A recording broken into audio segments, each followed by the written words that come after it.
प्यारे विद्यार्थियों, ये रहा आज का आपका सेकेंड लैंग्वेज का प्रश्न पत्र और मैं आपको बता रहा हूं इसका की। आज हम देखेंगे आईसीएसई प्रश्न पत्र का सही उत्तर।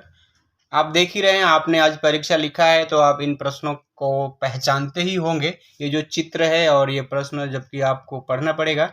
मैं इनका सही उत्तर क्या है मैं बहुत जल्दी आपको बता देता हूं, ताकि आप एक अंदाज़ा लगा सकते हैं कि सही उत्तर क्या है और आपने क्या लिखा है। आपको एक अपने कितने आपको अंक आएंगे उसका अंदाज़ा लग जाएगा, पता चल जाएगा। पहला वाला ये जो प्रश्न है कि परलोक शब्द का विलोम शब्द लिखिए। तो परलोक शब्द का विलोम शब्द होगा इहलोक।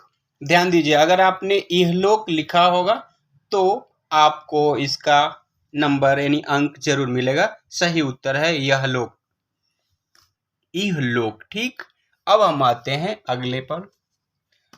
वर्षा के उचित पर्यायवाची शब्दों को चुनकर लिखिए। वर्षा, तो वर्षा का सही पर्यायवाची शब्द है पावस, बारिश। अगर आपने ये लिखा है या सी लिखा है, ऑप्शन अलग हो सकते हैं, उत्तर यही है पावस और बारिश। अगर आपने ये लिखा है तो आपको इसका अंक जरूर मिलेगा।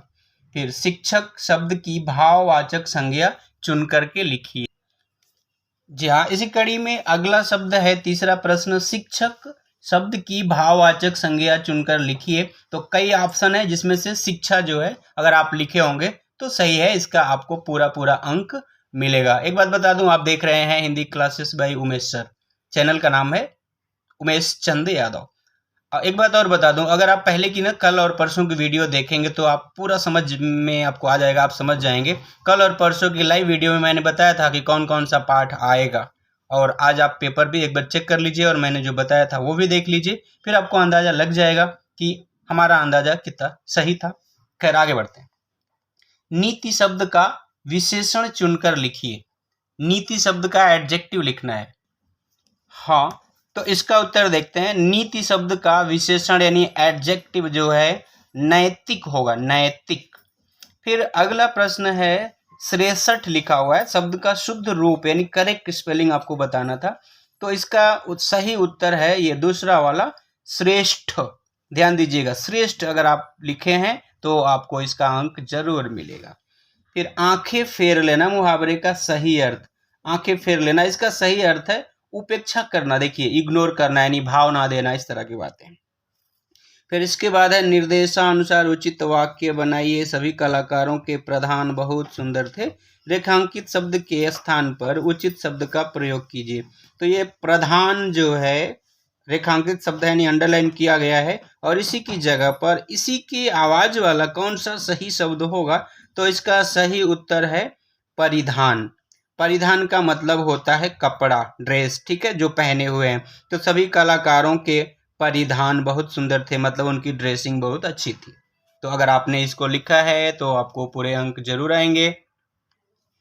अगला 8वां प्रश्न था कि परिवर्तन प्रकृति का वह नियम है जिसे टाला नहीं जा सकता। तो जिसे टाला नहीं जा सकता उसे हम कहते हैं अटल। तो अगर आपने ये लिखा है कि परिवर्तन प्रकृति का अटल नियम है तो आपको पूरे अंक जरूर मिलेंगे।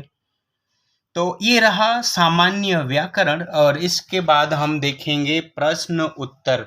तो प्रश्न उत्तर जो है थोड़ा सा ध्यान दीजिएगा, इसके कीवर्ड मैं आपको बताऊंगा, लेकिन उससे पहले मैं आपसे ये बात कहूंगा कि आप जो है अपने मित्रों के साथ भी शेयर कर लीजिएगा, ताकि वो भी एक अंदाजा लगा लेंगे, और इसका पूरा विस्तार से मैं बहुत जल्दी ही उत्तर अपलोड कर दूंगा।